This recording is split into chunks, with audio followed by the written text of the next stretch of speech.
ओम शांति। आज की मुरली की तारीख है 24 मई 71। 24 मई 71। मुरली का टाइटल है पोजीशन में ठहरने से अपोजिशन समाप्त। पोजीशन में ठहरने से अपोजिशन समाप्त।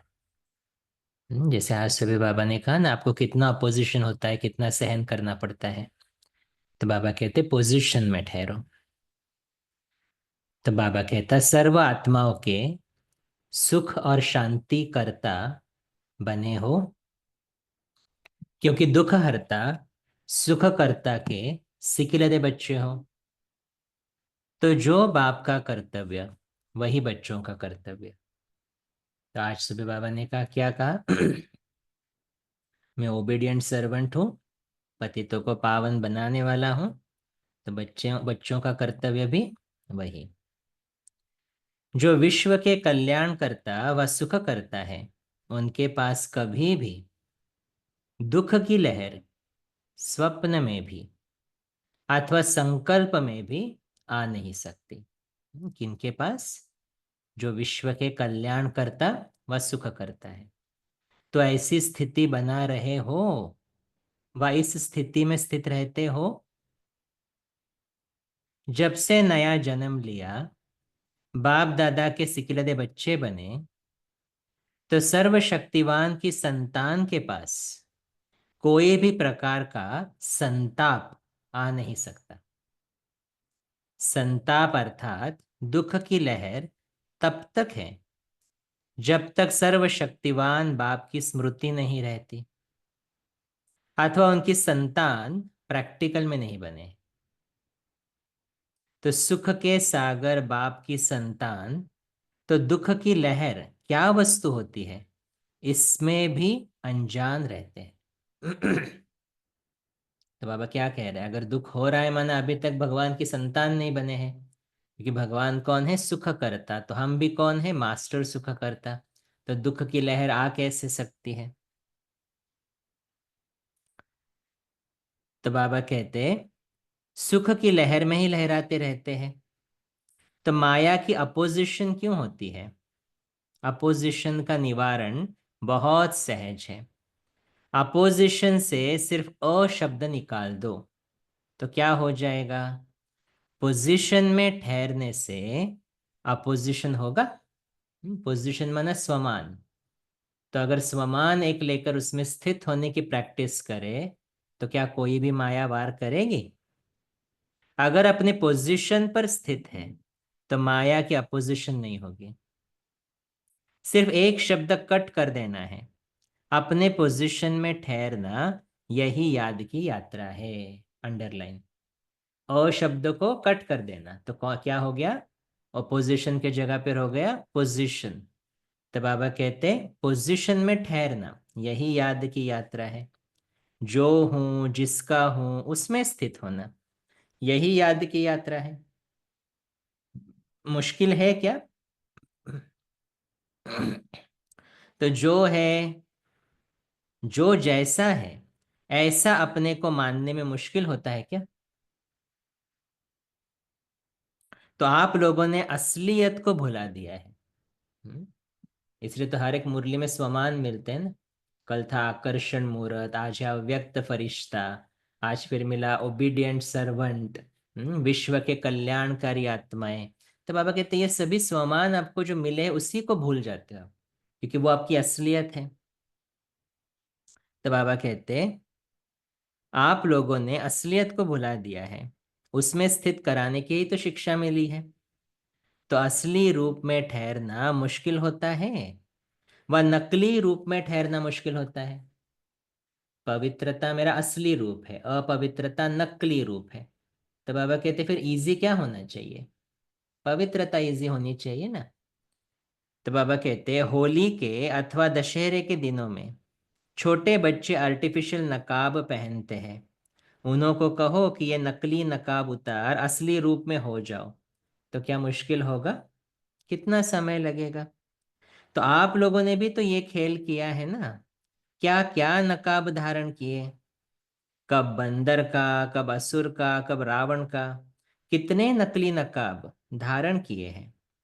तो अब बाप क्या कहते हैं, वो नकली नकाब उतार दो। हम्म? मैं पुरुष, मैं हिंदू, मैं भारतीय, मैं महाराष्ट्रियन, हाँ ये क्या है, सभी ये नकली नकाब है। बाबा कहते अभी उसी को उतार दो। असली रूप क्या है मेरा, मैं पवित्र स्वरूप आत्मा हूँ, मैं शांत स्वरूप आत्मा हूँ। तो अगर इस स्वरूप में स्थित होने का अभ्यास होगा तो क्या कभी क्रोध आएगा, कभी अपवित्रता आएगी। तो बाबा वही कहते हैं असलियत को नहीं भूलना है हमें, तो वो नकली नकाब उतार दो। इसमें क्या मुश्किल है, तो सदैव, तो सदैव ये नशा रखो कि असली स्वरूप, असली धर्म, असली कर्म हमारा कौन सा है। असली नॉलेज के हम मास्टर नॉलेजफुल है, ये नशा कम है, तो ये नशा सदैव रहे। तो क्या बन जाएंगे, हम्म? असली नॉलेज के हम कौन है, मास्टर नॉलेजफुल। तो बाबा कहते हैं, अगर ये नशा रहे सदैव तो क्या बन जाएंगे, जो बन जाएंगे उसका यादगार देखा है।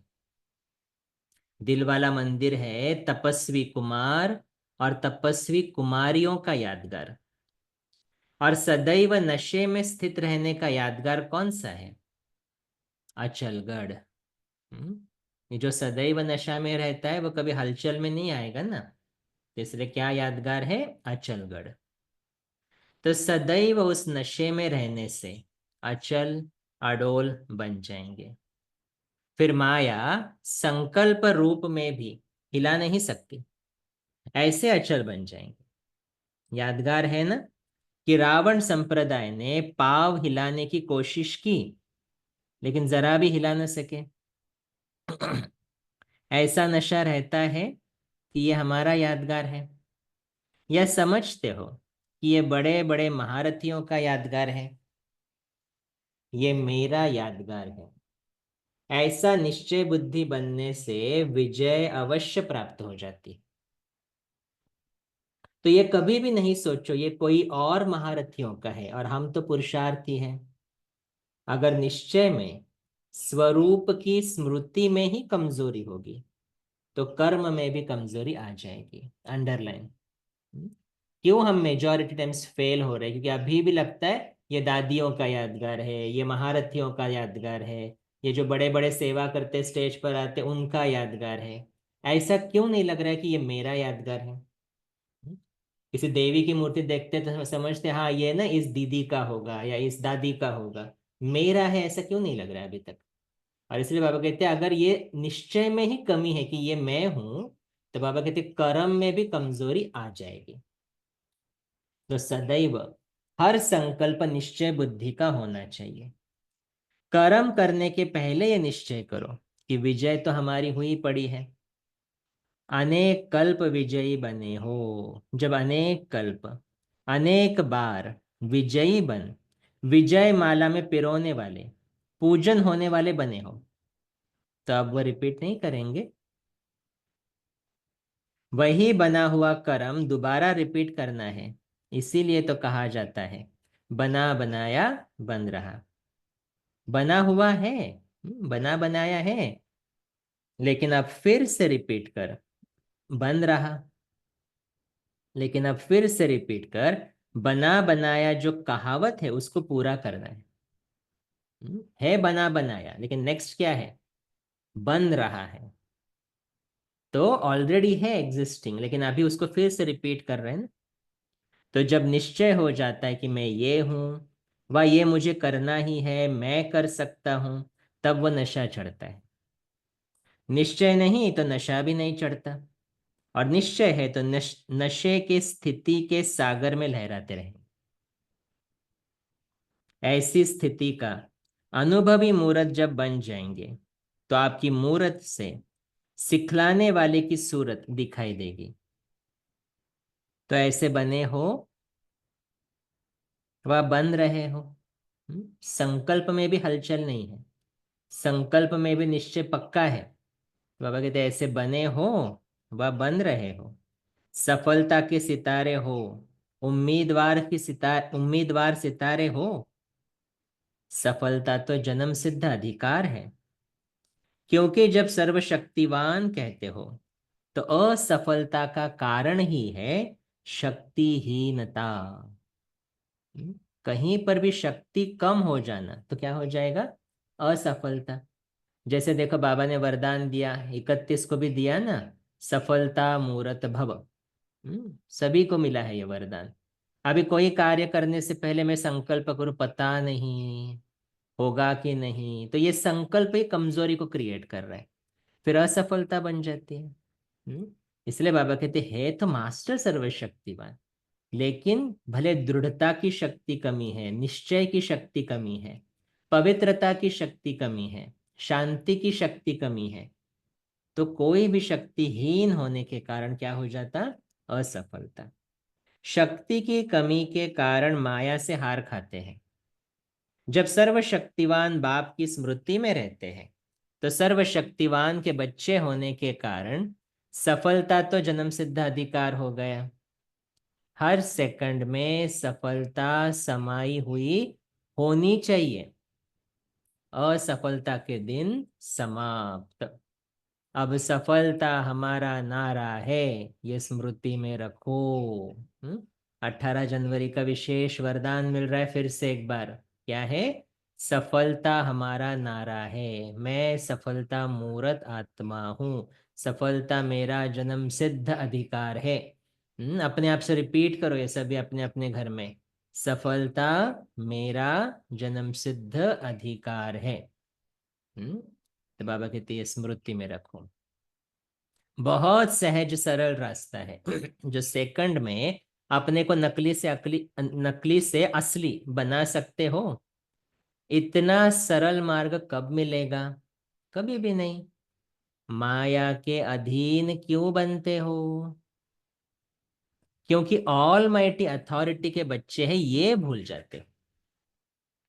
आजकल छोटी मोटी अथॉरिटी रखने वाले कितनी खुमारी में रहते हैं, तो ऑल माइटी अथॉरिटी वाले कितनी खुमारी में रहने चाहिए। हम्म, वो नशा रहना चाहिए कि किसके बच्चे हैं हम? भगवान के बच्चे हैं ना, तो वो नशा रहना चाहिए।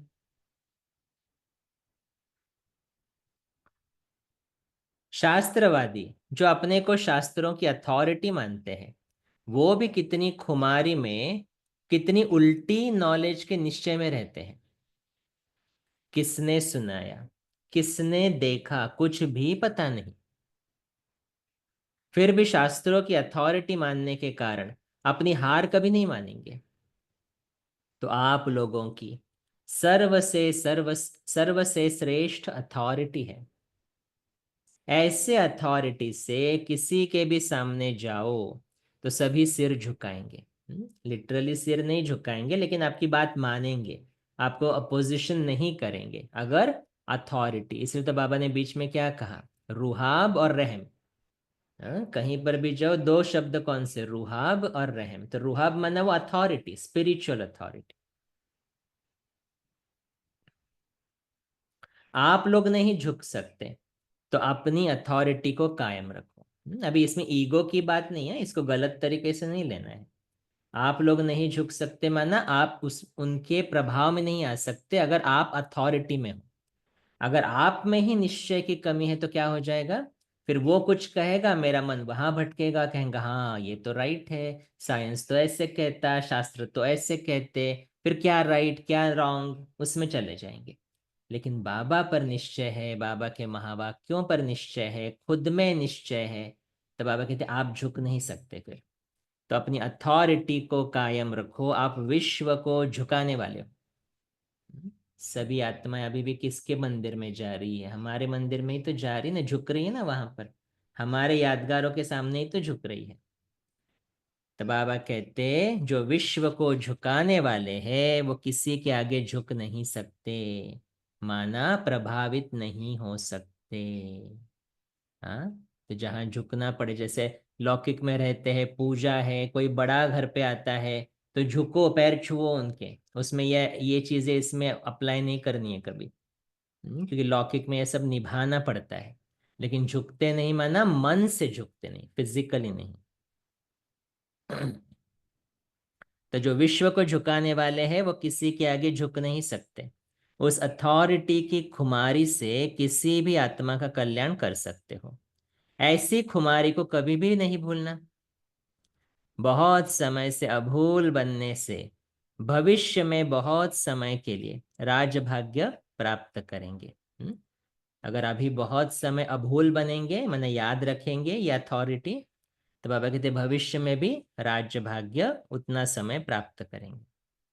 अगर अल्पकाल इस खुमारी में रहते हैं तो राज्य भाग्य भी अल्पकाल के लिए प्राप्त होता है। यहां तो अभी आए हो सदा काल का वर्षा लेने, न कि अल्पकाल का। तो सिर्फ दो बातें साथ साथ याद रखो। बात एक ही है लेकिन शब्द भिन्न भिन्न है। बिल्कुल सहज से सहज दो बातें सरल शब्दों में कौन सी सिखाई जाती है? ऐसे दो दो शब्द सदा साथ रहे तो स्थिति कभी भी नीचे ऊपर नहीं हो सकती।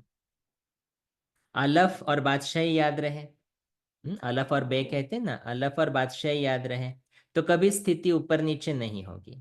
दो शब्दों की ही बात है। कोई अनजान बच्चे को कभी अलफ और बे याद करने के लिए कहो तो भूलेगा? आप मास्टर सर्वशक्तिवान फिर भूल सकते हो? जिस समय विस्मृति की स्थिति होती है तो अपने से ये बातें करो, मैं मास्टर सर्वशक्तिवान अलफ और बे को भूल गया। अपने आप को बोलो, मैं कौन? मास्टर सर्वशक्तिवान। क्यों नहीं शक्ति की अनुभूति हो रही है? अलफ और बे को भूल गया। ऐसी ऐसी बातें करने से शक्ति जो खो देते हो उसकी फिर से स्मृति आ जाएगी। है सिर्फ मनन और वर्णन करना। पहले मनन करो फिर बाद में वर्णन करो। जो बातें मनन की जाती है उनको वर्णन करना सहज हो जाता है। इसलिए तो देखते हैं ना, बहुत सारी आत्मा कहते हैं हम ज्ञान नहीं दे सकते जी, लेकिन गॉसिप करने में नंबर वन रहती है। क्यों? क्योंकि मनन ही गॉसिप का हो रहा है, मनन ही व्यर्थ का हो रहा है। तो बाहर निकालना क्या इजी है? ज्ञान नहीं इजी है बाहर बाहर निकालना, व्यर्थ निकालना इजी है। और जो आत्मा ज्ञान का मनन चिंतन करेगी वो कभी गॉसिप के लिए कहेगी हम गॉसिप नहीं कर सकते जी। हमारे लिए ज्ञान देना इजी है, तो जो अंदर चल रहा है ना वो बाहर इजीली आ जाता है। इसलिए समझ के सारे दिन का कॉन्वर्सेशन चेक करो, कितनी व्यर्थ बातें हो रही है। अगर व्यर्थ हो रही है माना मनन भी व्यर्थ का हो रहा है। तो मनन करते और वर्णन करते चलो ज्ञान का। ये भी दो बातें हुई। अलफ बे हुआ, मनन और वर्णन हुआ। फिर मनन करते करते मगन अवस्था ऑटोमेटिकली हो जाएगी। जो मनन करना नहीं जानते वो मगन अवस्था का अनुभव नहीं कर सकते। ताज और तख्त नशीन अभी बने हो वह भविष्य में बनेंगे। अभी फिर से दो बातें आ गई, ताज और तख्त नशीन। अभी तो ताज और तख्त नहीं है ना, बेगर हो। संगम युग का तख्त नहीं जानते हो? तो सारे कल्प के अंदर सभी से श्रेष्ठ तख्त का मालूम नहीं है?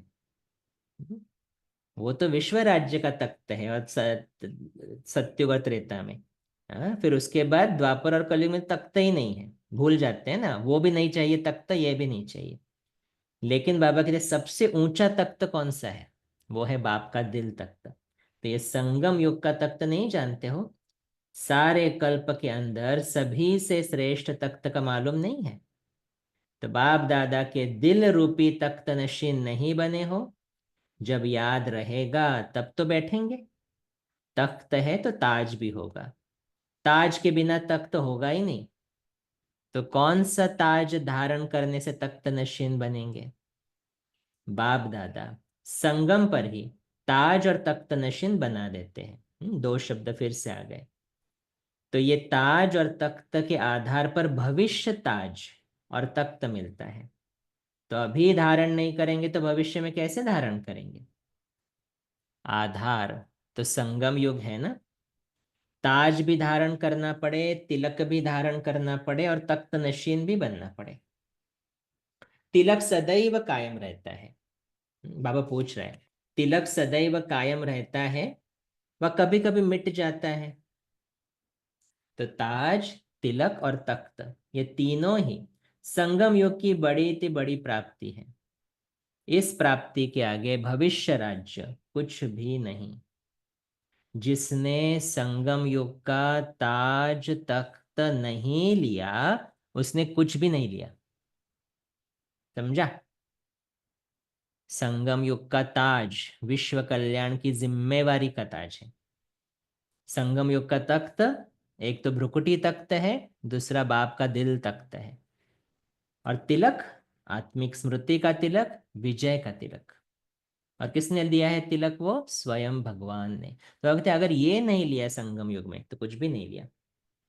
विश्व के कल्याण की जिम्मेवारी का ताज है।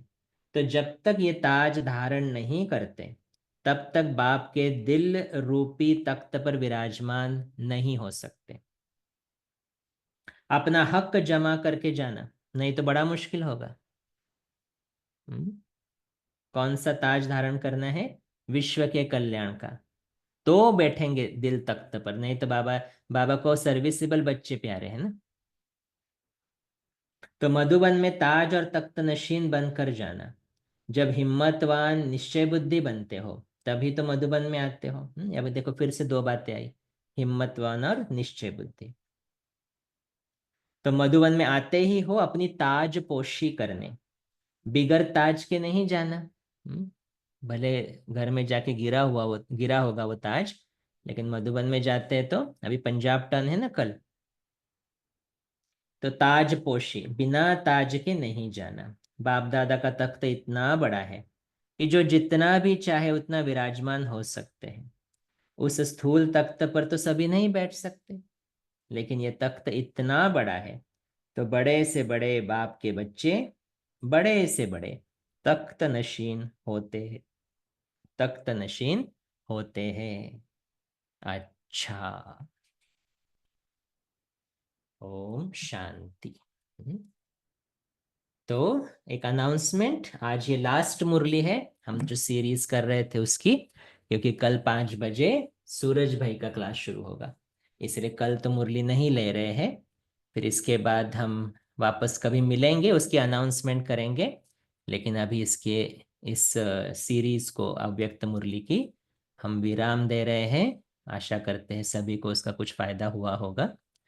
उसके साथ साथ रात्रि का योग भी कल 18 तारीख को होगा, और उसके बाद वो योग भी बंद होगा। लेकिन रविवार से शिवरात्रि तक, माना फरवरी एंड तक, 2 बजे का योग तो हमेशा रहेगा। तो 2 बजे के योग का सभी फायदा लेना, बाबा की याद को पक्का करने के लिए। फरवरी एंड तक है, फिर आगे का प्रोग्राम जैसे जैसे आगे बढ़ेंगे वैसे बताएंगे। ठीक है। ओम शांति। चलो कुछ क्षण बाबा को याद करते, फिर हैंड रेस करें पॉइंट शेयर करने।